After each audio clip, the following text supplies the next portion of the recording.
njia jito hilo ni uzima unaotoka kwa Yesu, damu yake. Chochi marehemu Shura.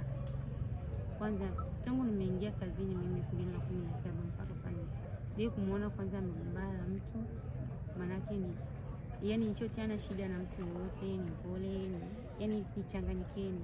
Alikuwa si mtu wa maneno mengi. Maana ukisema labda alikuwa na ugomvi na mtu akamfanyia hivyo, siwezi kusema ni ndio au hapana, kwa ninavyomjua mimi hapa, according to mimi ni mtu ambaye hana shida. Kwa aliyofanya hivyo mpaka sasa hivi anaacha kwenye mtu tunaishi naye hapo. Nilisikiaje? Tulisikia kwenye vikao vya familia kwamba wana mgogoro wa ardhi. Nadhani ni kule kwa Uhuru, lakini kwa huko Msaranga sijajua kama kusikia kama wana mgogoro wa ardhi kwa upande wa huko Msaranga. Lakini taarifa tulizopata ni kule Uhuru kwenye ule mji wao ndipo wanasema wana mgogoro wa ardhi. Labda mgogoro wa ardhi atakapowaita wote kwa uzima milele. Amen. Sasa tunaweza tukaileta miili hii kwa ajili ya mahali hapa tunapoimba 309 karibu na wewe Mungu wangu.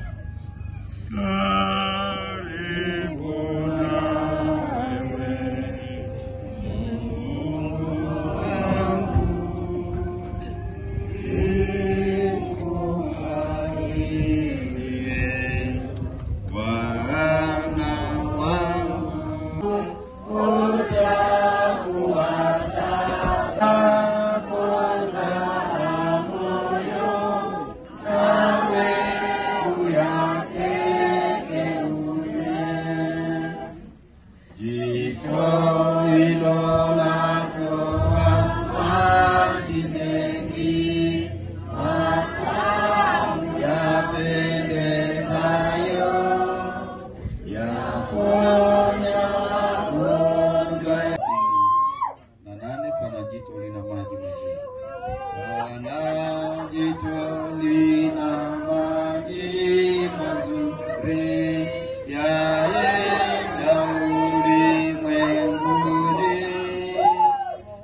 Yeah.